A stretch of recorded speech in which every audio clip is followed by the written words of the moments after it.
বেশ কয়েকদিন ধরে ঠান্ডাটা বেশ ভালোই পড়েছে। গায়ে শাল জড়িয়ে জানালার ধারে বসেছিলাম। মাঝে মাঝে ঠান্ডা হাওয়ার দাপটটা বেশ ভালোই লাগছিল। সারাদিন যা কাজের চাপ চলে, তাতে আরাম কেদারায় বসে ঠান্ডা হাওয়া খাওয়ার ফুরসত আর মেলে কই। অফিস অফিস করে করেই জীবন থোর বড়ি খাড়া আর খাড়া বড়ি থোর। শহরের বুকে নিকষ কালো হয়ে অন্ধকার নামছে। পশ্চিম কোণটা ধীরে ধীরে ভরে উঠেছে গাঢ় অন্ধকারে।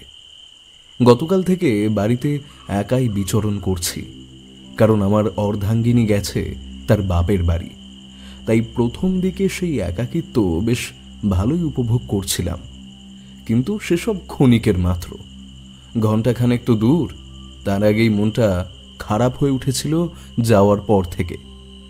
একা একা বাড়িটা বড্ড ফাঁকা লাগছিল। সত্যি বলতে পার্বতী ছাড়া শিবের অস্তিত্ব নেই। রোজকার এই অফিস জীবন আমার একদম ভালো লাগছে না। তার মধ্যে বাড়িতে স্ত্রী নেই বলে মনটা আরো খারাপ হলো। তাই মহা অতিষ্ঠ হয়েই কাজ ফেলে একরকম নিজের সাথে একটু সময় কাটানোর জন্যই বসেছিলাম জানালার পাশে। এটা ওটা ভাবতে ভাবতে ঠান্ডা কনকনে হাওয়াটা শির দ্বারা কাঁপিয়ে দিল। পাশে পড়ে থাকা শালটা তুলে নিয়ে আবার গায়ে জড়িয়ে নিলাম। না, ঠান্ডাটা ভালোই পড়েছে। আসলে 7 দিন হয়েছে একটু ঠান্ডা পড়ছে।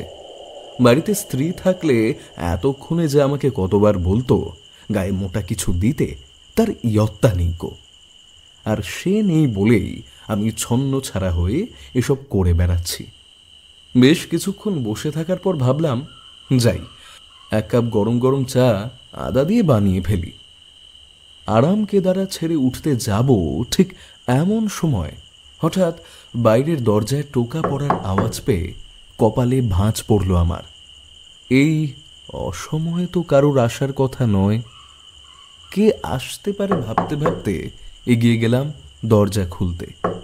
ততক্ষণে বেশ কয়েকবার টোকা পড়েছে। দরজা খুলতেই দেখি আমার দরজার সামনে দাঁড়িয়ে আমার বন্ধু কিশোরী। ওকে দাঁড়িয়ে থাকতে দেখে মনটা বেশ খুশিতে ভরে উঠল। বললাম, আরে কিশোরী যে, এসো এসো, ভিতরে এসো। এতদিন বাদে মনে পড়লো বন্ধুর কথা। শীতটা কিন্তু বেশ জাঁকিয়ে পড়েছে, বলো।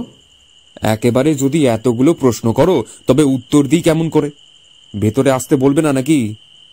হে, আমি তোমাকে বাইরে দাঁড় করিয়ে রেখে এত সব প্রশ্ন করছি? এসো এসো, তুমি আগে ভিতরে এসো তো। কিশোরীকে ঘরের ভিতর নিয়ে এসে বসালাম আমি। বৌঠানকে দেখছি না, নাই তুরি? সে তো বাবার বাড়িতে গেছে। তা একা একা বেশ আরামে আছো বলো? ধুস, মোটেই না।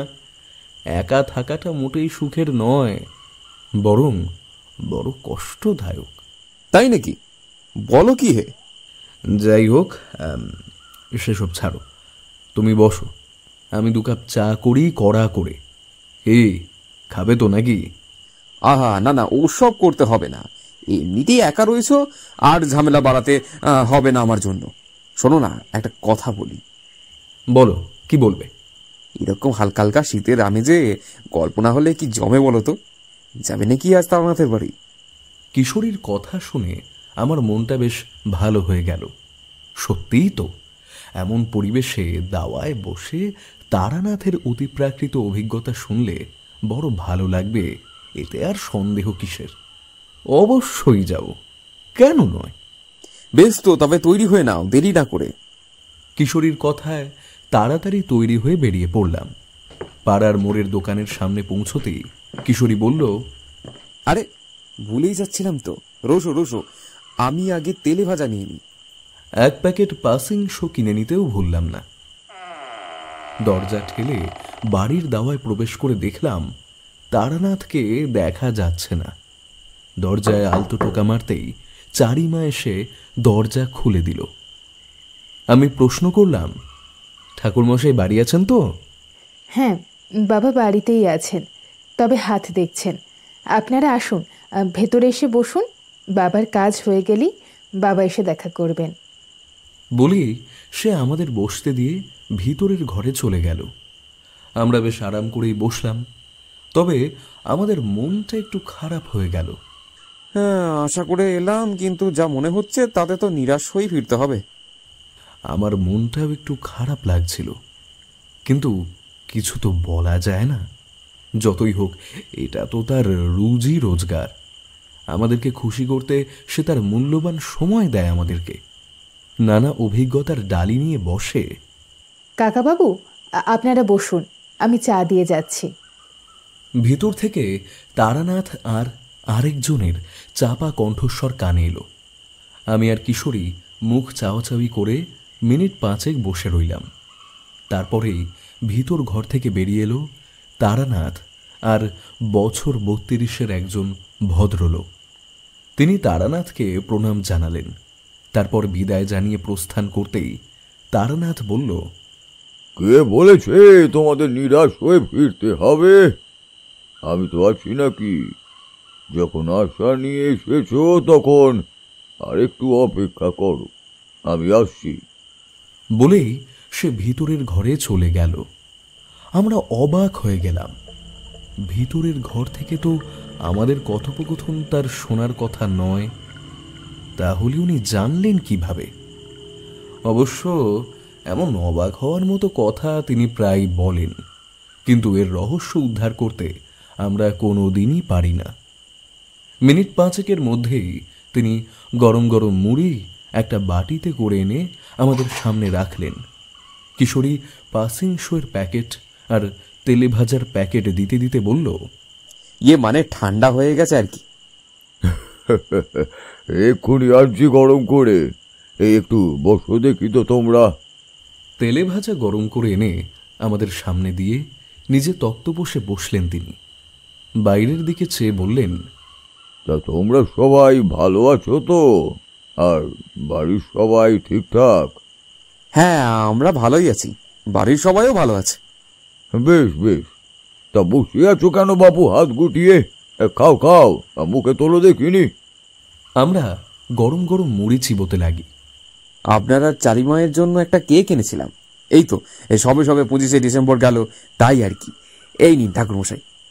ও মা, তাই নাকি? আমার চারিমা কিন্তু ওকে খুবই ভালোবাসে। এই দাও দাও দাও, এদিকে দাও দেখিনি। গরম গরম চা মুড়ির সাথে কেক দিয়ে সন্ধ্যাটা একদম জমে উঠল। তা কিশোরী, কি শুনতে চাও আজ আমার থেকে? আজ আপনি যা শোনাবেন ঠাকুরমশাই, আমরা তাই শুনবো। আপনার এই অতিপ্রাকৃত কাহিনীগুলো বড়ই রোমহর্ষক। আপনার অভিজ্ঞতার ঝুলি থেকে এরকমই একটা ঘটনা শোনান আজ আমাদের। তবে দাও দেখি একটা পাসিং শো। দেশলাই সহযোগে একটা পাসিং শো সিগারেট ধরিয়ে এক মুখ ধোয়া ছাড়লেন ঠাকুর মশাই। আজ যেই কাহিনীটা বলবো, সেই কাহিনীর প্রথম অংশ আমার একজনের মুখ থেকেই শোনা। বাকি ঘটনার সঙ্গে আমার চাক্ষুষ অভিজ্ঞতাই আছে, তাই কাহিনীর প্রথমে সেই ঘটনাও শুনতে হবে এবং কিভাবে তার পরিবারকে বাঁচিয়েছিলাম সেটাও জানতে হবে। কি হে, তবে শুরু করি। এই ঘটনার সূত্রপাত আজ থেকে প্রায় 25 বছর আগে। যুবক বয়সে আমি যে ঠিক কোথায় কোথায় ঘুরেছি তার কোনো ইয়াত্তা যে ছিল না তা তো তোমরা ভালোই জানো। তেমনই একবার ঘুরতে ঘুরতে গিয়ে পড়েছিলাম এক গ্রামে। কি অপূর্ব তার পরিবেশ, মনোরম তার আবহাওয়া, প্রকৃতির উন্মাদনা দেখে আমার চোখ জুড়িয়ে গেল। সারা মাঠ জুড়ে ফসল ফলে আছে, ছোট ছোট কুঠির, আর সেই ছোট ছোট কুঠিরের সামনেই বাচ্চাদের খেলাধুলো। সন্ধে নামলেই গ্রামের মেয়েরা বউরা সবাই মিলে শঙ্খ এবং উলুধ্বনির মাধ্যমে পুজো করে। গ্রামের মানুষজনের মধ্যে আছে সদ্ভাব। এমনই এক পরিপূর্ণতার গ্রামের নাম হলো পানিপুর। এই পানিপুর গ্রাম বেশ বড় গ্রাম বলাই চলে, অনেকটা জায়গা নিয়ে তার অস্তিত্ব। গ্রামের দুই পাশ দিয়ে বয়ে চলেছে বড় বড় দুটো নদী। ছোটখাটো পুকুরের সংখ্যাও নেহাত কম নয়। গ্রামের মধ্যখানে একটি বড় হাট বসে, মঙ্গল এবং শুক্রবারে। সে হাটে পাওয়া যায় না এমন কোনো জিনিসই নেই। দোকানিরা নানান পসরা সাজিয়ে বসে সেখানে। ক্রেতা বিক্রেতা শুধু গ্রামের মধ্যেই সীমাবদ্ধ নয়, পাশের গ্রাম থেকেও আসেন তারা। এভাবেই একদিন ঘুরতে ঘুরতে গিয়ে পড়লাম সেখানে। গ্রামেরই এক বট গাছের নিচে আমি এসে বসলাম। তখন দুপুর গড়িয়েছে, পাখিরা এক এক করে উড়ে চলেছে। সূর্যের তেজ অনেকটাই কমে এসেছে। এমনতর প্রাকৃতিক হাওয়া খেতে খেতে আমার চোখ দুটো বুজে এলো। ধীরে ধীরে কখন যে ঘুমিয়ে পড়েছি সে খেয়াল আর ছিল না। ঘুম যখন ভাঙলো তখন দেখি কেউ একজন ডেকে চলেছে আমায়। বাবু মশাই, ও বাবু মশাই, শুনছেন বাবু মশাই? চোখ কষলে তাকিয়ে দেখি আমার সামনে 30 কি 32 বছর বয়সের একজন ভদ্রলোক দাঁড়িয়ে আছেন। আমার ঘুম ভাঙা দেখে সে ম্লান হাসলো, তারপর শুধলো, গ্রামে তো নতুন এসেছেন দেখছি। যদি খুব ভুল না করি তবে আপনি অতিথি। তা বাড়ি কোথায়? এখানে কি কারোর বাড়ি যাবেন, নাকি পথ ভুলে চলে এসেছেন? ঠিকই বলেছেন, আমি অতিথি বটে, তবে আমি কারোর বাড়ি যাব না। এবার তাহলে পরিচয়টা দিই। আমি হলাম তারানাথ চক্রবর্তী, ব্রাহ্মণ ঘরের সন্তান। কিন্তু বাড়িতে মোটেই মন টেকে না, তাই পথে পথে ঘুরে বেড়াই। ওই একটু আধটু ভাগ্য গণনা করে থাকি আর কি। জ্যোতিষশাস্ত্রে অল্প বিস্তার জ্ঞানও রয়েছে। ও মা, তাই নাকি? তবে তো বাবা মশাই আপনাকে ঠাকুর মশাই বলে ডাকতে হয়। তা সন্ধে তো উতরে গেছে, এখন এখানে গাছতলায় বসে কতক্ষণই বার থাকবে? আমাদের পানিপুরের মানুষগুলো কিন্তু বেজায় খেপে যাবে। বলবে আমি কিনা অতিথিদের আপ্যায়ন করিনি, উল্টে বট গাছের তলায় বসিয়ে রেখেছি। না না না না ঠাকুর মশাই, এ আপনাকে মোটেই শোভা দেয় না। আপনি কাজ করুন না, আমাদের বাড়িতে চলুন। আপনি এখন সেইখানেই না হয় থাকবেন, যে কদিন থাকবেন এখানে আমাদের বাড়িতেই না হয় থাকবেন। না না, তা হয় না। আপনি বরং বাড়ি যান, আমার এখানে থাকতে কোনো অসুবিধাই হবে না। প্রকৃতি মায়ের কোলেই থাকবো, তাতেই আমার অভ্যেস আছে। সে আপনার যতই অভ্যেস থাকুক না কেন, আমি আপনাকে সঙ্গে না নিয়ে কিন্তু ফিরছি না। চলুন, উঠে পড়ুন ঠাকুর মশাই, উঠে পড়ুন। অগত্যা সেই ভদ্রলোকের কথা আমি আর ফেলতে পারলাম না। চললাম সেই ব্যক্তির সঙ্গে। পথে যেতে যেতে সে আমাকে বলল, আমার নাম নীরেন সাহা। এই বছর দুয়েক হলো বিবাহ করেছি। আমার স্ত্রী খুব সুন্দর রান্না করে, আপনি খেলেই বুঝতে পারবেন। এবার আমি যে একদম জিজ্ঞাসা করতে ভুলে গেছি, আপনি আমাদের হাতে রান্না খাবেন তো? ও মা, খাবো না কেন? আমরা তো নিচু ঘরের ঠাকুর মশাই, আপনি ব্রাহ্মণ সন্তান, তার উপরে আবার পুজো আচ্চা থেকে শুরু করে ভাগ্য গণনা করতে পারে, তাই আর কি। এইসব কথা কখনো মাথায় আনবেন না। ওসব জাতপাত যারা মানে তারা মোটেই ভালো হয় না। সবাই সমান। আমি মরলেও আমাকে যেমন চিতায় দেবে তেমনই আপনাকেও। আমার হাত কাটলে যে রক্ত বেরোবে, আপনার হাত কাটলেও সেই একই রক্ত বেরোবে। তবে এত পার্থক্যই বা কিসের? আমি সবার হাতের রান্নাই খাই, আমার তাতে কোনো আপত্তি নেই। বাহ, তাহলে তো ভালোই হয়। সত্যি আপনি কত বড় মনের মানুষ। আজকালকার দিনে আপনার মতো মানুষ পাওয়া কিন্তু খুব কঠিন ঠাকুর মশাই। কথা বলতে বলতে আমরা পৌঁছে গেলাম নীরেনের বাড়িতে। ওদের বাড়ি একতলায় দুটো শোবার ঘর, একটা রান্নাঘর আর সামনে একটা কুয়োর পাড়। বাইরের ফটক দিয়ে ঢুকে সামনে অনেকগুলো গাছগাছালি চোখ এড়ালো না। আমার স্ত্রী ফুল খুব ভালোবাসে, আর তাই তো নিজের হাতেই বাগান করেছে। আসুন, আপনি ভিতরে আসুন। ভিতরে ঢুকে বারান্দায় বসতে দিল নীরেন। তারপর মুখটা একটু কাঁচুমাচু করেই বলল, টাকা পয়সার দিক থেকে আমরা খুব একটা বড় লোক নই। জানি না আপনার সঠিকভাবে পরিচর্যা আমরা করতে পারবো কি না, তবু আদর আপ্যায়ন ভালো করে করারই চেষ্টা করব। যদি কোনো অসুবিধা হয় মুখ ফুটে বলবেন, কোনো কিন্তু লজ্জা পাবেন না ঠাকুর মশাই। টাকা পয়সা দিয়ে মানুষ কিন্তু বড়লোক হয় না। মানুষ বড়লোক হয় মনের দিক থেকে। এই যে তোমার মন এত ভালো, তাই তো তুমি এত বড়লোক। নিজেকে কোনোদিনও কখনোই ছোট ভাববে না, জানবে প্রত্যেকেরই গুরুত্ব অপরিসীম। সন্ধ্যাবেলা আমার সামনে ওরা সাজিয়ে দিল মুড়ি, চানাচুর আর সিঙ্গাড়া। তারপর ঘর দুটো থেকে শুরু করে পুরো বাড়িটা ঘুরিয়ে দেখালো। মুড়ি খাওয়া শেষ হলে আমি আর নীরেন গল্প শুরু করলাম। ঠিক এমন সময় একটা বাচ্চা মেয়ে ছুটে এলো নীরেনের বাড়িতে। কাকা কাকা, ওই পেতনিটা বোধহয় ফিরে এসেছে জানো। ও আমার বাবাকে ছাড়বে না। বাবা কেমন করছে, মা খুব কান্না করছে। তুমি একবার চলো না কাকা। সে কি আবার? তুই দাঁড়া মা, আমি এক্ষুনি আসছি।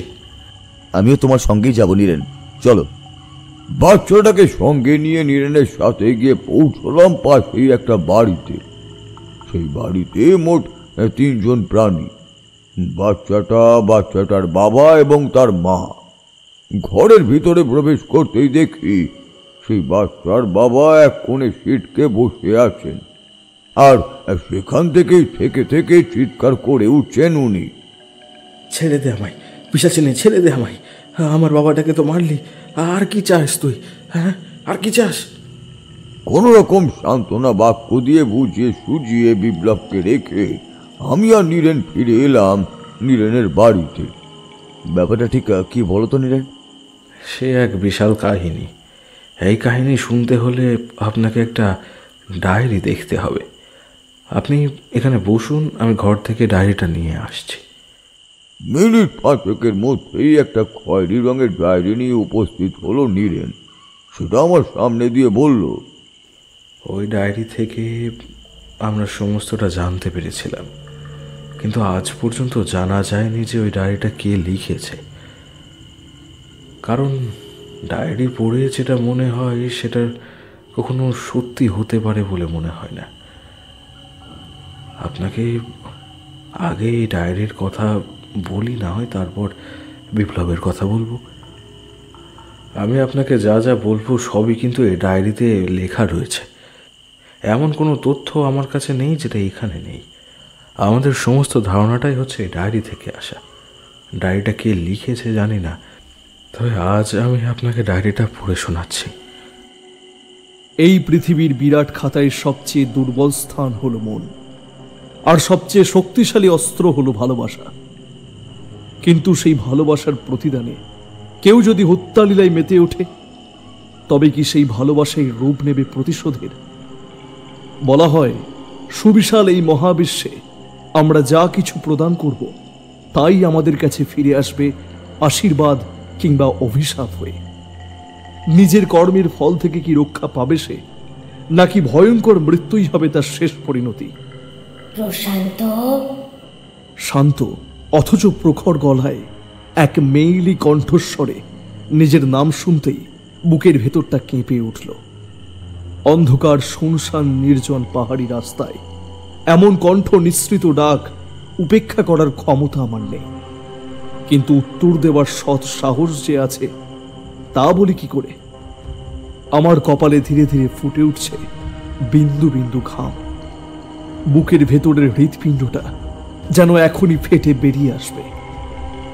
দিক বিদিক জ্ঞান শূন্য হয়ে আমি দৌড়াতে শুরু করলাম। সমস্ত শক্তি সঞ্চার করে ঝড় তুলে দিলাম পায়ে। ঠিক তখনই আবার সেই শীতল কণ্ঠস্বরে আমার পেট দিয়ে হিমেল স্রোত বইয়ে দিল। আমার থেকে কোথায় পালাচ্ছ প্রশান্ত? মনের মধ্যে এক অসম্ভব দ্বন্দ্ব চলতে শুরু করলো। এই নারীর কণ্ঠ আমি চিনি, এই নারী আমার পূর্ব পরিচিত, কিন্তু এখন এখানে এই নারী কিভাবে আসতে পারে? যে জিনিসকে আমি চিরজীবন অবিশ্বাস করে এসেছি তাকে আমি কিভাবে এত সহজে মেনে নিতে পারি? যে ঠান্ডায় কাঁপার কথা সেখানে আমার কপাল দিয়ে দরদর করে ঘাম ঝরছে। আকাশ বাতাস খান খান করে আবার সেই নারী মূর্তির গলা অট্ট হাসিতে ফেটে পড়ল সে। প্রশান্ত, আমি ফিরে এসেছি। প্রচন্ড রক্ত জল করা হাসি আমার মতো কঠিন মানুষকেও কাঁপিয়ে দিতে লাগলো। ধীরে ধীরে অনুধাবন করলাম যে আমার সামনে ঘোর বিপদ। যা কিছু হচ্ছে তা আমার বোধের বাইরে। পাহাড়ি রাস্তায় হোঁচট খেতে খেতে ছুটে চলেছি মরিয়া হয়ে, আর বারবার কানে বাজছে প্রকাশের কথাগুলো। আসবে, ওর মৃত্যুর প্রতিশোধ নিতে, বিশ্বাসঘাতককে শাস্তি দিতে ও আসবেই। সেই সময় যখন এই কথার অর্থ আমি হাসির ছলে উড়িয়ে দিয়েছিলাম, আজ সেই কথা মনে করতেই আমার নাভিশ্বাস উঠতে লাগলো। ঠিক তখনই মিষ্টি সেই কণ্ঠস্বর শোনা গেল। ভয় পেলে প্রশান্ত? ছুটতে ছুটতে আমি ক্লান্ত হয়ে পড়লাম, তবু তার গলার স্বর ক্ষীণ হলো না, কারণ সে আমায় অনবরত অনুসরণ করে চলেছে। তার গলার ঋণ ঋণে আওয়াজ, তার গায়ের সেই সুগন্ধ আমায় তাড়িয়ে নিয়ে বেড়াচ্ছে ক্রমাগত। নিজের বোকামির কথা ভেবে বারবার নিজেকে ধিক্কার দিতে লাগলাম। কেন কেন সেদিন আমি প্রকাশের কথা শুনিনি? কেন সেদিন ওই পাপ করে নিজেকে আজ নিয়তির দিকে ঠেলে দিলাম আমি? ভালোবাসার বন্ধন, হ্যাঁ, এটাই আমার পান্থাবাসের নাম। বিখ্যাত তো একদমই নয়, বরং গত 2 মাসে একটাও লোক এসেছে বলে তো আমার মনে পড়ছে না। উঁচু পাহাড়ের বুকে জনবিরল জায়গায় অবস্থিত এই পান্থাবাস। আমরা কয়েকজন যখন টাকার চিন্তায় মাথায় চাপড়াচ্ছি, ঠিক তখনই দূত হয়ে এসেছিলেন প্রকাশ নামক এক ব্যক্তি। তবে সে ভগবানের দূত নাকি নরকের, তাও উপলব্ধি করতে আমাদের বেশ খানিকটা সময় লেগেছিল। আর যখন অনুধাবন করেছিলাম, তখন আমাদের নিজেদের প্রাণভোমরা বিদ্রুপ করেছিল আমাদের। প্রকাশবাবু টেলিগ্রাম মারফত সংরক্ষণ করেছিলেন 2 দিন থাকার জন্য, আর বলেছিলেন তার বিবাহ বার্ষিকীর জন্য যে সম্পূর্ণ পান্থাবাস আমরা সাজিয়ে ফেলি বিভিন্ন ফুল দিয়ে।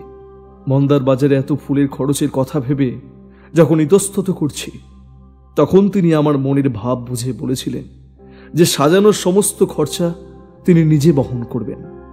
সুতরাং আর দোলাচলের কারণ নেই। মহানন্দে আমরা লেগে পড়েছিলাম আমাদের ছোট্ট পান্থাবাসকে সুসজ্জিত করতে। 3-4 মাস ধরে কোনো লোক না আসায় আমাদের আর্থিক অবস্থা তখন তলানিতে, আর চাকরিটাও যাবে যাবে করছে। ঠিক তখন তার আসার সংবাদে আমাদের মনে লেগেছিল খুশির হাওয়া। টেলিগ্রাম পাওয়ার পরেই আমরা সবাই একটু স্বস্তির নিঃশ্বাস ফেলে জোর কদমে ব্যস্ত হয়ে পড়ি। আমাদের পান্থাবাসের রাঁধুনি প্রকাশবাবু এবং তার স্ত্রীর বিবাহবার্ষিকীর উদ্দেশ্যে তৈরি করেছিল প্রায় 30 রকমের পদ। দিনটা ছিল 21শে মার্চ। পরের দিন আসার কথা প্রকাশবাবুর এবং তার স্ত্রীর, আর তাই আমরা সবাই তাদের আগমনের উদ্দেশ্যে সারা রাত ধরে বেশ সুন্দরভাবে সাজ সরঞ্জামের ব্যবস্থা করেছিলাম। কিন্তু হঠাৎই বিদ্যুতের ঝিলিক খেয়ে গেল আকাশে, আর সাথে সাথেই তীব্র জোরে বাজ পড়ল। ঝড়ের ক্ষিপ্রতা, মেঘের গর্জন, বিদ্যুতের ঝলকানি সব মিলিয়ে আমরা চিন্তায় পড়ে গেলাম। আমাদের পান্থাবাসের প্রধান দরজা সাজানো হয়েছিল গোলাপের তোড়া দিয়ে, আর ঝড়ের তাণ্ডবে সেই দরজা কাঁপছিল থরথর করে। এত সুন্দরভাবে সাজানো দরজাটাকে ওইভাবে কাঁপতে দেখে আমি নিজেকে শান্ত রাখতে পারছিলাম না। পান্থাবাসের দালানে পায়চারি করছিলাম আমি, আর বারবার ওই এক চিন্তাই মুখের ভাব বদলে যাচ্ছিল যে এই বৃষ্টিতে কি দরজা আদৌ অক্ষত থাকবে। ঠিক তখনই একটা বিভৎস বাজ পড়ার আওয়াজে কেঁপে উঠলাম। বেশ বুঝতে পারছিলাম পান্থাবাসের কাছেই বাজ পড়েছে, আর সাথে সাথে অন্ধকারে ছেয়ে গেল আমাদের পান্থাবাস। লণ্ঠনের আলোর সাহায্যে আমি ছুটে গেলাম নিচের দিকে, অন্য আর একটা আলো জ্বালাতে যাব। ঠিক সেই সময়ে শুনতে পেলাম দুজনের কথা বলার আওয়াজ। অবাক হওয়ার কারণ ছিল একটাই, যে এখন এই রাতে এরকম সময়ে কার আগমন হতে পারে। তাড়াতাড়ি আলো জ্বালিয়ে ফিরে এসে আমি অবাক হয়ে যাই। এই ভীষণ দুর্যোগের রাতে দুজন অতিথির আগমনে একটু চমকে গেছিলাম। দুজন অতিথির, একজন পুরুষ এবং একজন মহিলা। দুজনেই মাথায় পড়েছিলেন কালো টুপি। লোকটি পড়েছিলেন একটি বিলিতি কোট এবং মাথায় ছিল ফেডোরা টুপি, আর মহিলাটি তার মুখ শাড়ির আঁচল দিয়ে আড়াল করে রেখেছিলেন, আর লোকটার মুখও ছিল ঢাকা, ফলে কারোর মুখ আমি দেখতে পাচ্ছিলাম না। লোকটি যখন তার জুতোর গটগট আওয়াজ তুলে এগিয়ে আসেন, তার পিছনেই হেঁটে আসছিলেন সেই মহিলাটি। রাত অনেক হয়ে গিয়েছিল, ফলে পান্থাবাসের অভ্যর্থনায় কেউ ছিল না। আগত আমাকেই এগিয়ে যেতে হয়। আমি ক্লান্ত মুখে জোর করে হাসি ফুটিয়ে প্রশ্ন করলাম, কিভাবে সাহায্য করতে পারি বাবু মশাই? মুখের কাপড় খুলে ফেলে একটু মলিন হেসে তিনি বললেন, আমার নাম প্রকাশ মৈত্র। আমার আর আমার স্ত্রীর এই আগামীকাল আসার কথা ছিল, তবে বলতে গিয়ে থেমে গেলেন তিনি। আমি হতভম্ব হয়ে দাঁড়িয়ে রইলাম আর অদৃষ্টকে শাপান্ত করলাম। যার জন্য এত আয়োজন সে এলো কিনা এমন দুর্যোগে আমি কি বলবো ভাবছিলাম। আর তারপরে এক প্রবল আওয়াজ। ঘুরে তাকালাম। ছুটতে ছুটতে দারোয়ান এসে বলল, দরজাটা ভেঙে গেছে বাবু। হায় রে নিয়তি, এত সাধের গোলাপ দিয়ে সাজানো দরজা আর এত শ্রম সব পণ্ড গেল আমাদের। একটা চাপা দীর্ঘশ্বাসে চুপ করে গেলাম। এবার ভদ্রলোক বলে উঠলেন, আপনাকে অনেক ধন্যবাদ। আপনারা আমাদের জন্য এত কিছু সাজিয়ে রেখেছেন, এটা দেখে ভীষণ ভালো লাগলো। কি সুন্দর উপস্থাপনা, তাই না অপর্ণা? কথাটায় অতটা আমল না দিয়ে আমি ওনাদের ঘরের চাবি আনবো বলে এগোতে যাচ্ছিলাম, কিন্তু তখনই একটা খটকা লাগলো আমার। কি নাম ধরে ডাকলো লোকটা? আমি ঘুরে সন্দেহের দৃষ্টিতে তাকাতেই সে বলল, স্বপ্না আর আমি ভীষণ উত্তেজিত আমাদের এই বিবাহ বার্ষিকী নিয়ে। যাই হোক, চাবিটা পেলে ভালো হয়। আপনাদের পরিচয়পত্রটা একটু দেবেন? ভদ্রলোক এবার নিজের বড় নীল রঙের ব্যাগ খুলে নিজের পরিচয়পত্র এগিয়ে দিলেন আমার দিকে। আমি খাতায় সংরক্ষণ করা নামটা দেখে সেটা ফেরত দিলাম। ভদ্রলোক আমার দিকে হাত বাড়িয়ে দিলেন হাত মেলানোর জন্য, কিন্তু আমি তাকে আটকে দিলাম। বৌদিমণির পরিচয়পত্রটা দেবেন দয়া করে। মুহূর্তের মধ্যে মুখের হাসি মিলিয়ে গেল প্রকাশবাবুর, কিন্তু তারপর এগিয়ে দিলেন পরিচয়পত্র। আমি সেদিকে তাকিয়ে দেখলাম লেখা রয়েছে স্বপ্না মৈত্র, বয়স 22। ভদ্রমহিলার দিকে তাকিয়ে দেখলাম তার ঘোমটার পাশ দিয়ে বেরিয়ে রয়েছে কোঁকড়ানো চুল। বেশ ছিমছাম চেহারা মহিলার। এখনো তার মুখের ঘোমটা উন্মুক্ত করেননি। আমি ওনার নাম এবং পত্রের নাম্বার লিখে রেখে একবার তার দিকে তাকালাম। তারপর জিজ্ঞাসা করলাম, আপনি কি চোখে ওইসব ব্যবহার করেন, চোখের রং বদলাতে? হ্যাঁ, নিয়েছে। চোখ ওর বাদামি, কিন্তু ওটা নেওয়ার জন্য এমন লাগছে। আমি প্রসঙ্গ এড়িয়ে বললাম, আপনাকে একবার ঘোমটা সরিয়ে মুখ দেখাতে হবে। অসম্ভব, আমার স্ত্রী কিছুতেই ঘোমটা খুলতে পারবে না। কিছু অসুবিধার জন্য আমরা এমন জায়গা বেছে নিয়েছি, না হলে এমন জনবিরল এলাকায় আসতাম না। বাবু, এটা আমাদের নিয়ম। আমরা অতিথির সঠিক পরিচয়পত্র পাওয়ার পর তবেই ঘর দিই। বোঝেনি তো, পান্থাবাসে অনেক রকমের ঘটনা হয়, তাই এই নিয়ম আর কি। কিন্তু ভদ্রলোক কিছুতেই তার স্ত্রীর স্কার্ফ খুলতে দেবেন না। বেশ কিছুক্ষণ বাকবিতণ্ডা চলার পরেও আমি আমার সিদ্ধান্তে অনড় দেখে তিনি বলে বসলেন, তাহলে আর থেকে কাজ নেই, আমরা আমাদের সংরক্ষণ করা ঘরটা বাতিল করে চলে যাচ্ছি। আর এখানেই ছিল আমাদের ভুলের সূত্রপাত। মুহূর্তেই মনে পড়ে যে আমরা সবাই আমাদের চাকরি বাঁচানোর শেষ আশা নিয়ে এই গ্রাহকের অপেক্ষা করছিলাম।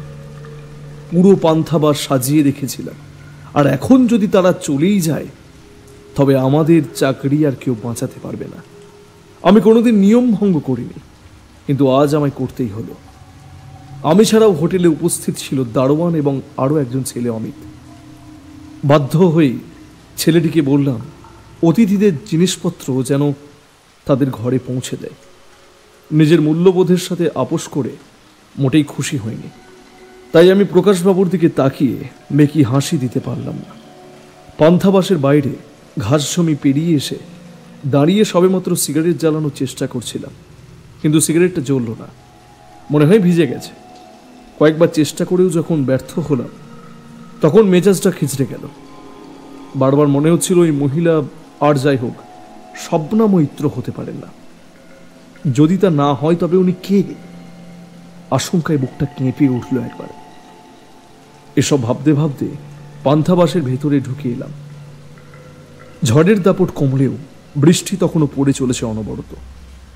মাঝে মাঝে বিদ্যুতের ঝলকানিতে বৃষ্টির জলটাকে মনে হচ্ছে যেন অগুন্তি মুক্তোর রাশি।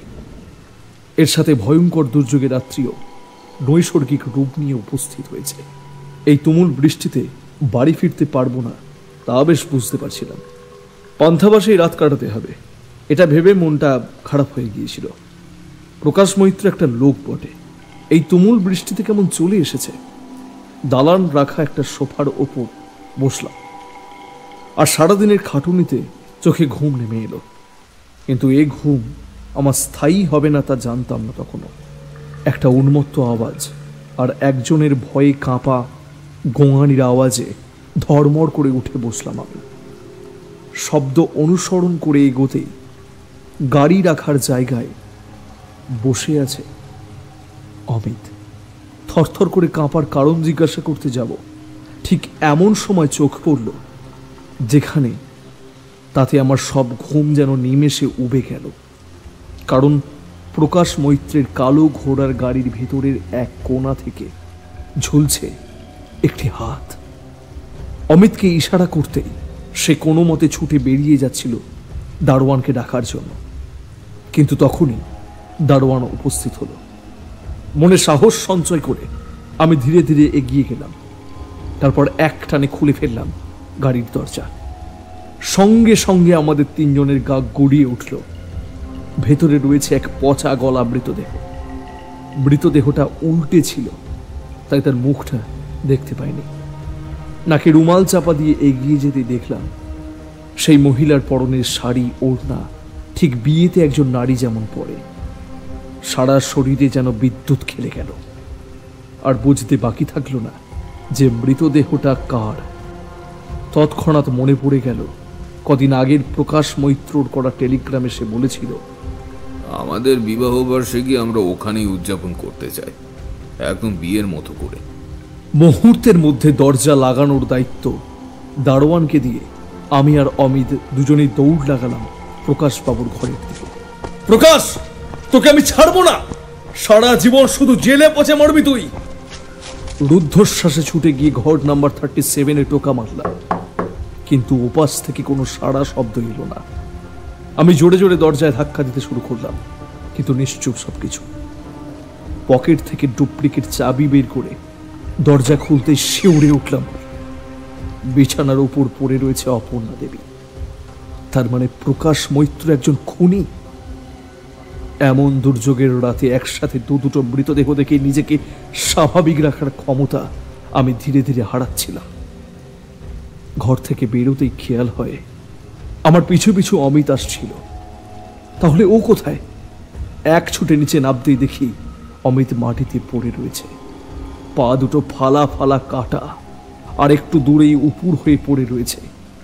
সারা মেঝে রক্তে ভেসে যাচ্ছে। আমার পিছন থেকে জাপটে ধরে ওই শয়তানটা। ছুরির আঘাতে পা দুটো পুরো চিড়ে দিয়েছে। আমিও ছাড়িনি, এমন ঘুষি মেরেছি যে জ্ঞান হারিয়েছে। ছেলেটির কাছে গিয়ে ওর পায়ে রুমালটা বেঁধে দিলাম। আর তারপর দেখি প্রশান্ত মৈত্র ধীরে ধীরে উঠে বসছে। কি বিভৎস লাগছে তার চেহারাটা। ঠোঁটের পাশ দিয়ে কষ পড়ছে, রক্ত চুইয়ে চুইয়ে নাক থেকে পড়ছে। সারা মুখ নীল বর্ণ নিয়েছে। ছুটে গিয়ে অভ্যর্থনার টেবিল থেকে টেলিগ্রাম করতে গেলাম, কিন্তু লাগলো না। এক প্রচন্ড জোরে হাসির শব্দে ঘুরে দেখি অদূরে দাঁড়িয়ে রয়েছে প্রশান্ত মৈত্র। হাতে ধরা রয়েছে টেলিগ্রামের কিছুটা ভাঙা অংশ। এত আহত হয়েও বিন্দু মাত্র ক্ষিপ্রতা কমেনি তার। আমার করুণ মুখ দেখে লোকটি বিশ্রীভাবে খ্যা খ্যা করে হেসে উঠল। আমি এগিয়ে গেলাম দেওয়ালের দিকে, আর তারপর পড়ে থাকা লোহার ডান্ডাটা তুলে নিলাম হাতে। তারপর ভয় মিশ্রিত গলায় বলে উঠলাম, খবরদার, এক পা এগোলে আমি কিন্তু মাথা ফাটিয়ে দেব। উফ, এসব মারামারি আমি পছন্দ করি না। তার থেকে আমি একটা প্রস্তাব দিই, সেটা শুনুন। রাগে ঘৃণায় চিৎকার করলাম আমি। চুপ কর শয়তান নরকের কীট! দুজন ভদ্র মহিলাকে তুই মেরেছিস, বিনা কারণে ওদের প্রাণ নিয়েছিস তুই, আর এরপর একটা কথা বললে এক্ষুনি তোর মাথা ফাটিয়ে দেবো। মিস্টার পারভেজ হেলান দিয়ে মাটিতে বসে পড়লেন। বিনা কারণে এই পারভেজ কিচ্ছু করে না ম্যানেজার স্যার। ওরা দুজনেই আমায় ঠকিয়েছে জানেন। ওই যে আমার স্ত্রী স্বপ্না মৈত্র, যে এখন পড়ে আছে আমার ঘোড়ার গাড়িতে, ওকে নিয়ে আজ এখানে বিবাহ বার্ষিকী পালনের কথা ছিল, কিন্তু ও যে আমার টাকাকে ভালোবাসে, আমায় নয়। আর যে আমায় বিয়ে করলো টাকার জন্য, আমার এত সম্পত্তি যে পাবে আমি মরে গেলে, সে কি আমার নিঃস্বার্থভাবে ভালোবাসে বলুন তো? আর যদি নাই বাসে তো বেঁচে থেকে কি লাভ? তাই তো ওকে মেরে ওখানে ফেলে রাখলাম। আর আর ঘরে যে পড়ে আছে সে হলো অপর্ণা, আমার বান্ধবী। ওকে বলতে সেও আমার টাকার লোভে কাছে এলো জানেন, আর আর তাই তো ওকেও মেরে দিলাম।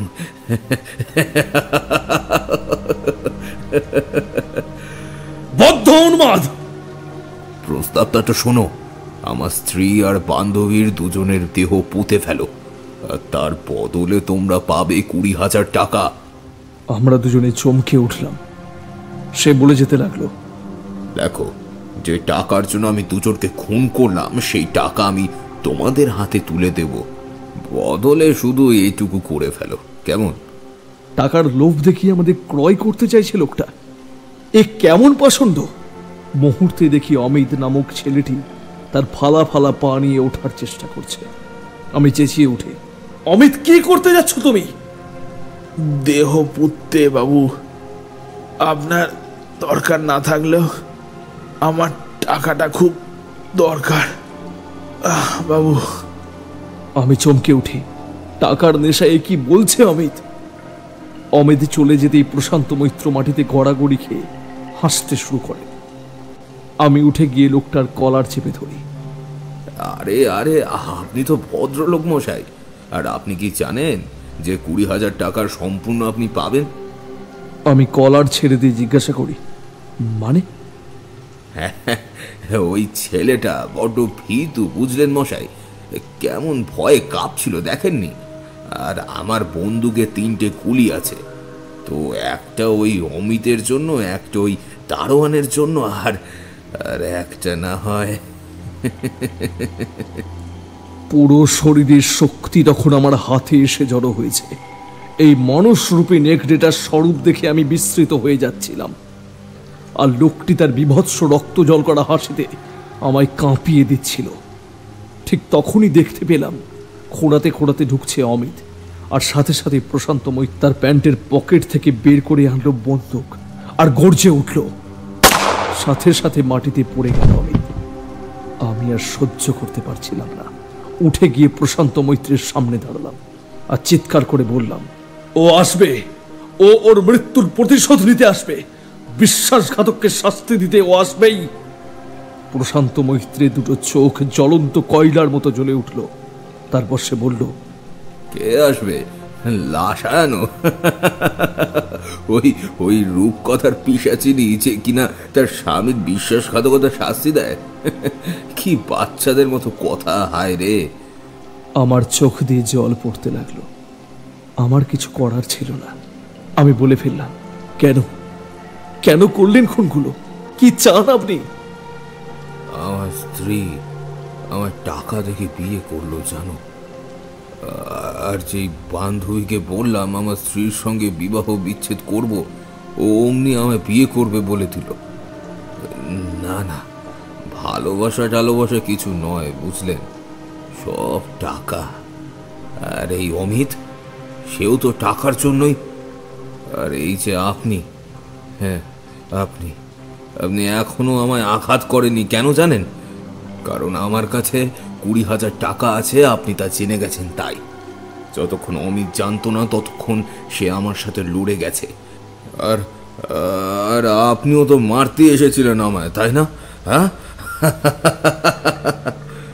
আর তারপরে গুলির শব্দে আরেকবার গর্জে উঠতে বলল, উফ, আর পারি না। এত স্মৃতিচারণা করা একদম অভ্যাস নেই কিনা বুঝলেন তো। ব্যাস এইটুকু ছিল আমার আর ওই পন্থাবাসের মালিক প্রথম আর অন্তিম সাক্ষাৎ। অন্তিম বললাম কারণ আমি বড্ড মিথ্যেবাদী জানেন তো। সব বলেছি, কিন্তু একটু মিথ্যে বললাম যে আমি পন্থাবাসের মালিক নই, আমি তো প্রশান্ত মৈত্র। কেমন চমকে দিলাম? মাথা ঘুরছে তাই না?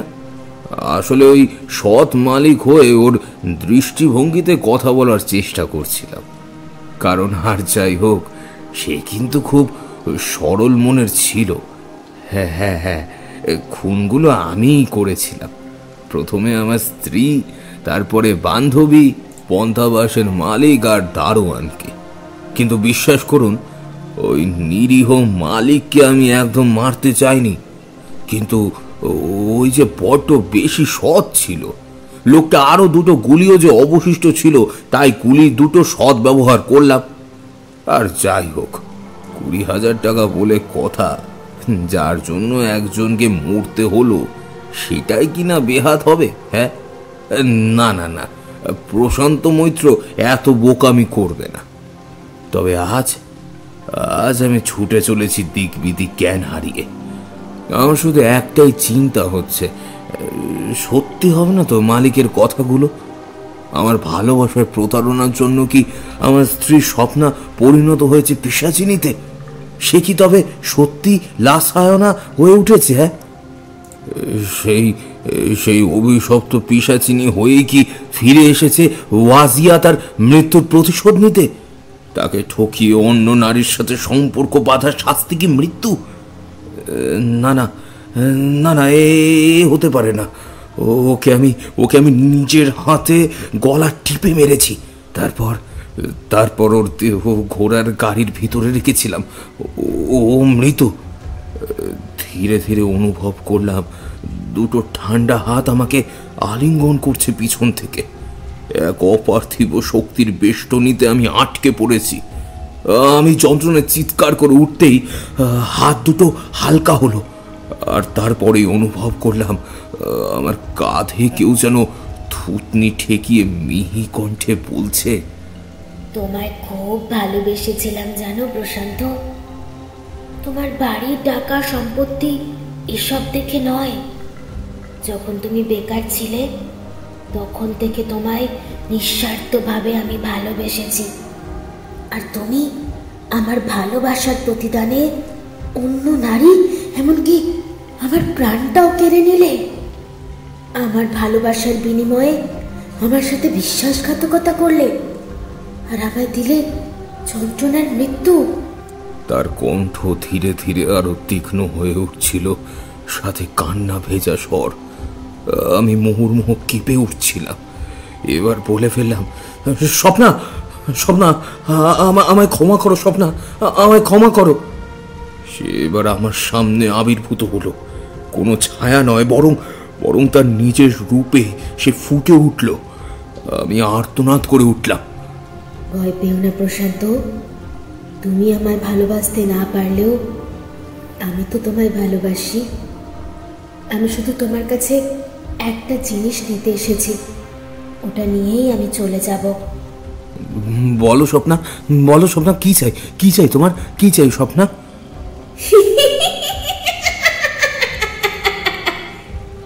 আমাদের বিয়েতে তুমি আমায় কি বলেছিলে মনে আছে প্রশান্ত? এই হৃদয় শুধু তোমার স্বপ্না, তাই আমি আমার জিনিস নিতে এসেছি। আমি আতঙ্কে চিৎকার করে উঠব, তার আগেই স্বপ্ন আমার বুক চিরে হৃদয় বের করে আনলো। আমার শেষ শ্বাস ত্যাগের আগে শুনতে পেলাম, পান্থবাসীর মালিক আরো একটা কথা বলেছিল প্রশান্ত। তুমি যদি একটু মন দিয়ে শুনতে তবে এমনটা হতোই না। ও বলেছিল, সায়নাকে উত্তর দিও না, দিলে মৃত্যু অনিবার্য। কিন্তু ভালোবাসা কি এতই সহজ প্রশান্ত? আমি জানতাম তুমি উত্তর দেবেই। ভালোবাসার ডাক তুমি উপেক্ষা করতে পারবেই না, তাই না প্রশান্ত?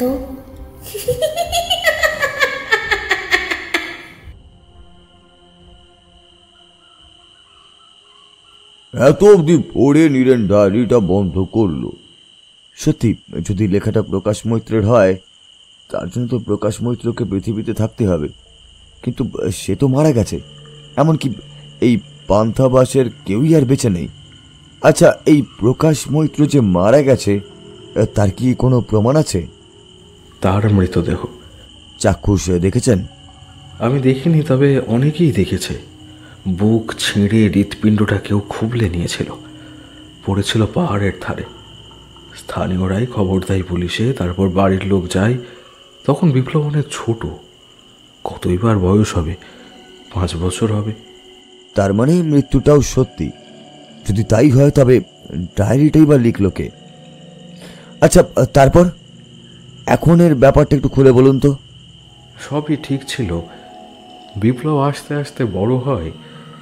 আজ পর্যন্ত ও কখনোই বিপ্লবের মা, অর্থাৎ ওর যে লাশায়নে পরিণত হয়েছিল, সে কখনোই দেখা দেয়নি বিপ্লবকে। এটা এই বছরখানেক ধরে শুরু হয়েছে।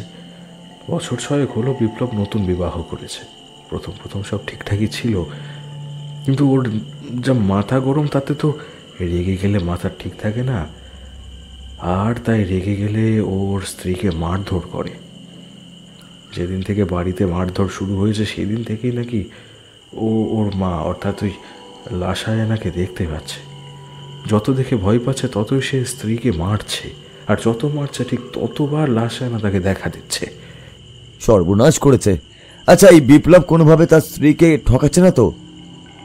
যদি তাই হয়, আর একবার যদি ভুল করে ওর স্ত্রী মারা যায়, তবে কিন্তু সর্বনাশ হয়ে যাবে। আপনি তোর কাছের বন্ধু, আপনি পারবেন সবটা জানতে। আপনি জেনে দেখুন বিপ্লব তার স্ত্রীকে ঠকাচ্ছে কিনা। বেশ, আমি জেনে দেখছি। বেশিক্ষণ সময় লাগলো না বিপ্লবের কাছ থেকে কথা বার করতে আমার। সে তার স্ত্রীকে ঠকাচ্ছে না ঠিকই, কিন্তু একটু কিছুতেই স্ত্রীর গায়ে হাত তুলতে বাঁধছে না তার। এতটাই নিচে নেমে গেছে সে। পরদিন সকাল হতেই আবারও সেই বাচ্চা মেয়ে ছুটতে ছুটতে এলো। কাকা, কাকা, আমার বাবা, আমার বাবা। কি হয়েছে তোমার বাবার? মাথা, মাথা, রক্ত, রক্ত। কি বলছিস রে মা? ঠাকুরমশাই শীঘ্রই চলুন, ওদিকে মনে হয় কোনো একটা মহা বিপদ ঘটেছে। সকাল তখন 11টা হবে। বাচ্চাটাকে সঙ্গে নিয়ে আমি আর নীরেন আবারও ছুটে চললাম বিপ্লবের বাড়ির দিকে। গিয়ে যা দেখলাম তা আমরা মোটেই কল্পনাতেও ভাবতে পারিনি। তাকিয়ে দেখি বিপ্লব একদিকে মাথায় হাত দিয়ে বসে আছে, তার মাথা থেকে অনর্গল রক্ত বন্যা বয়ে চলেছে। অন্যদিকে বিপ্লবের স্ত্রী কাঁদতে কাঁদতে সেই রক্ত মোছার চেষ্টা করছে। আমার সামনেই এবার বিপ্লব অজ্ঞান হয়ে পড়ে গেল। অতিরিক্ত রক্তপাত কিছুতেই বন্ধ করা যাচ্ছে না। আমি নীরেনের হাতে বাচ্চাটাকে দিয়ে আবারও বেরিয়ে পড়লাম। তোমরা তো জানোই, এই এখনকার ওষুধ টষুধের চেয়ে গাছগাছালির রস ঢের বেশি কার্যকরী। ওতে কোনো ভেজাল নেই গো। আগের দিনই আমি লক্ষ্য করেছিলাম আশেপাশে সেই বিশেষ গাছটা রয়েছে। সেই মতো ছুটে গিয়ে আমি সেই গাছের পাতা ছিঁড়ে আনলাম। তারপর সেটাকে ভালো করে বেটে একটা বাটিতে রসটাকে ছেঁকে নিলাম। চোখে মুখে জলের ছিটে দিতেই আস্তে আস্তে কোনো ক্রমে উঠে বসলো বিপ্লব। ব্যথা এবং যন্ত্রণায় সে তখন কাতর হয়ে উঠেছে। অল্প অল্প করে সেই রসটার মাথায় লাগিয়ে দিলাম, কিন্তু জানতাম তাতে বেশি কাজ হবে না, কারণ কপাল অনেকটাই ক্ষতিগ্রস্ত হয়েছে। চিকিৎসক ছাড়া কোনো উপায়ই নেই। এছাড়াও মাথায় ভালো করে কাপড় দিয়ে পটিও বাঁধতে হবে। সেই মতো আমি নীরেন বিপ্লবকে নিয়ে চলে গেলাম গ্রামের হাসপাতালে। সেখানে তার যথাসাধ্য শুশ্রূষা করা হলো। দুপুরের দিকে ফিরে এলাম বাড়িতে, কিন্তু ততক্ষণে বুঝে গেছি যে করেই হোক এবারে এই সায়নাকে আটকাতেই হবে, না হলে যে বেঘরে প্রাণ দেবে বিপ্লব। শুধু তাই নয়, এই যে স্ত্রীকে মারার সেটাও বন্ধ করতে তো হবে। সমস্ত সরঞ্জাম নিয়ে বিকেল বিকেল পৌঁছে গেলাম বিপ্লবের বাড়িতে। বিছানায় শুয়েছিল বিপ্লব। তার সঙ্গে এই বিষয়ে কথা বললে সে বলল, আমার রাগ হলে মাথা ঠিক থাকে না। সেই সময় আমার স্ত্রীর সামনে আসলে আমি ওকে মেরে দিই। মাথা কিছুতেই ঠিক রাখতে পারিনি আমি। একটা কথা বলি বিপ্লব, ভালো করে মন দিয়ে শোনো। নারী চরিত্র কিন্তু বেজায় জটিল, জানো তো। 1000 টাকা পয়সা ধন দৌলত দিয়ে কখনো নারীকে আটকানো যায় না। যদি সে ছেড়ে যেতে চায় সে কিন্তু যাবেই। আবার যদি সে নারীর থাকার হয় তবে তুমি তাকে গাছতলাতে এক মুঠো ভাত দিলেও সে তোমার সঙ্গেই থাকবে। নারী হলো মায়ের জাত, রূপে লক্ষ্মী, গুণে সরস্বতী, একই সঙ্গে মা অন্নপূর্ণার রূপ। নারীকে হেলাফেলা করো না বিপ্লব। আজ এই নারীর জন্যই তুমি পৃথিবীতে এসেছো, আবার এই নারীর জন্যই তুমি বাবা ডাকটাও শুনতে পাচ্ছ। তুমি কিনা মা অন্নপূর্ণার গায়ে হাত তুলছ? এ তোমার কেমন ধৃষ্টতা! রোসো রোসো, তোমায় দিব্যচক্ষু দিই, যে দিব্যচক্ষু দিয়ে জগতের অপরিসীম সত্যি উদ্ঘাটন হবে। বিপ্লবকে দিব্য চক্ষু দিলাম কিছুক্ষণের জন্য, আর তার দিয়ে সে দেখতে পেল তার স্ত্রী একজন দেবী অন্নপূর্ণা। একই অঙ্গে তার কত রূপ! মা ষষ্ঠী হয়ে সে তার বাচ্চা সামলাচ্ছে, আবার অন্নপূর্ণা হয়ে ভাত বেড়ে দিচ্ছে। মা সরস্বতী হয়ে তার বাচ্চাকে পড়াচ্ছে, আবার মা লক্ষ্মী হয়ে ধন দৌলত এনে দিচ্ছে এবং রক্ষাও করছে। বিপ্লবের চোখ দিয়ে জল পড়তে শুরু করলো। বুঝলাম তার দর্প চূর্ণ হয়েছে। এর অপেক্ষাতেই তো ছিলাম আমি। অবশেষে বিপ্লব তার স্ত্রীর মাহাত্ম্য বুঝেছে। এবার শুধু বাকি রইল সায়নার হাত থেকে তাকে রক্ষা করার। যে করেই হোক বিপ্লবের মাকে প্রেতজনিতে পাঠাতে হবে। সেই মতো শুরু করে দিলাম আয়োজন। পঞ্চমন্দির আসন তৈরি করলাম আমি। এটি একটি বিশেষ ধরনের প্রতিক্রিয়া। এটি তৈরি করতে 5টি মাথার প্রয়োজন হয়।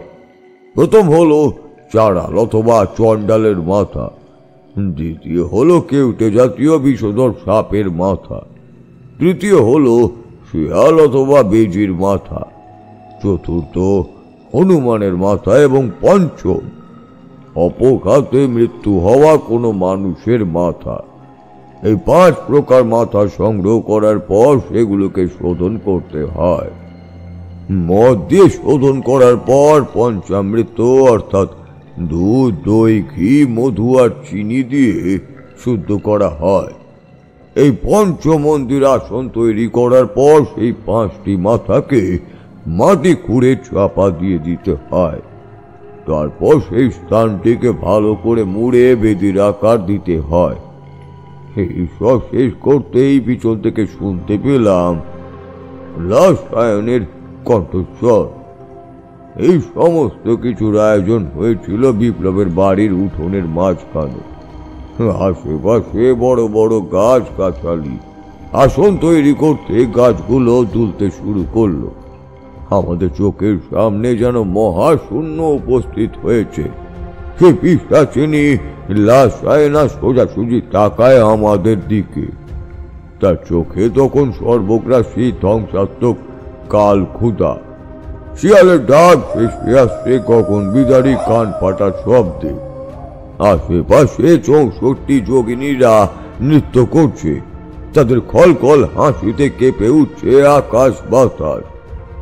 আমাদের দিকে এসে পড়ে হাড়ের টুকরো, রক্তের ছিটে। কোনো উপায় না পেয়ে আমি মধুসুন্দরী দেবীকে স্মরণ করি। ঝড়ের দাপট একটু কমলে আমি আবার পুজো শুরু করি। কিছুক্ষণ পর সায়না কালো ছায়া হয়ে উদ্ভূত হয়। তারপর আস্তে আস্তে সে রূপ বদলে ফেলে। এটাই মোক্ষম সময়। আমি দৌড়ে এসে আমার হাতে স্ফটিক মালায় মন্ত্র পড়ে পিশাচিনীটির গায়ে হাত দিতেই সেটা চোখ মেলে তাকায় আমার দিকে, যেন চোখের আগুন দিয়ে আমাকে ভস্ম করে দেবে সে। সে পিশাচিনীটি আমার দিকে লাফ দিতে যাবে, আমি আমার স্ফটিকের মালাটা ওর গায়ে ছোঁয়াতে সেটা অবশ হয়ে নিচে ধপ করে পড়ে যায়। আমি সায়নার কাছে এসে দেখি সে নড়ছে না। হাত দিয়ে তাকে ধরতে যাব, অমনি চোখ খুলে তাকায় সে।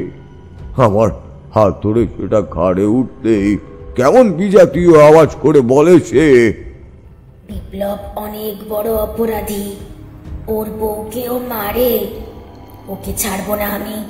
ওর জন্য যে কোনোদিন ওর বউ মারা যাবে, আমার মতোই তো খুন হবে ও, আর সেটা আমি কখনো হতে দেব না। তুই যদি মাঝে আসিস তোকেও আমি শেষ করে দেব। সর, আমায় আমার কাজ করে দে।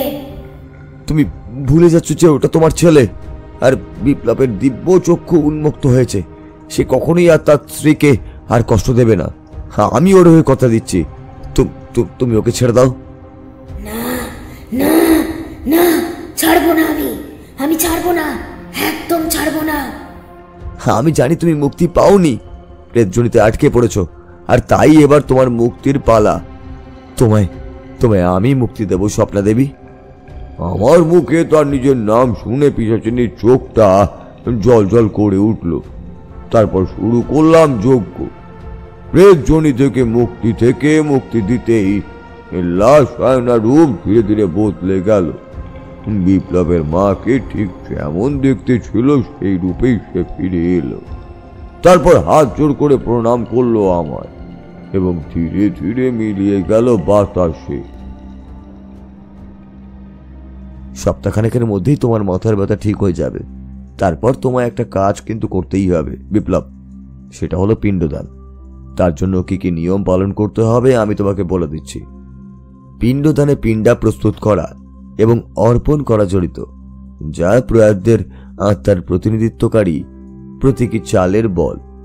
এই পিণ্ডগুলি সাধারণত চাল, তিল, বীজ, দুধ, ঘি এবং মধুর মিশ্রণে ব্যবহার করে তৈরি করা হয়। এগুলো দিয়েই তোমায় পিণ্ড দিতে হবে। 5 জন ব্রাহ্মণকে খাওয়াতে ভুলো না, এবং ব্রাহ্মণদের পিণ্ড ও খাবার নিবেদনের পর তর্পণ নামে একটি অনুষ্ঠান করা হয়। এই আচারের নির্দিষ্ট উচ্চারণ করার সময় পূর্বপুরুষদের অর্ঘ্য নিবেদনের জন্য তালু থেকে জল ঢেলে দেওয়া হয়। এই কাজটি মৃত আত্মার তৃষ্ণা মেটায় বলে বিশ্বাস করা হয়। বুঝলে তো বিপ্লব? হ্যাঁ, বুঝেছি ঠাকুরমশাই। আমি আপনার কথা মতো সব কাজ করব, আর কখনো স্ত্রীকে অবহেলা করব না। ওনার যে মা দুর্গা, মা লক্ষ্মী, সর্বোপরি দেবী ওনারা। ভালো থেকো বিপ্লব, স্ত্রী সন্তানকে ভালো রেখো।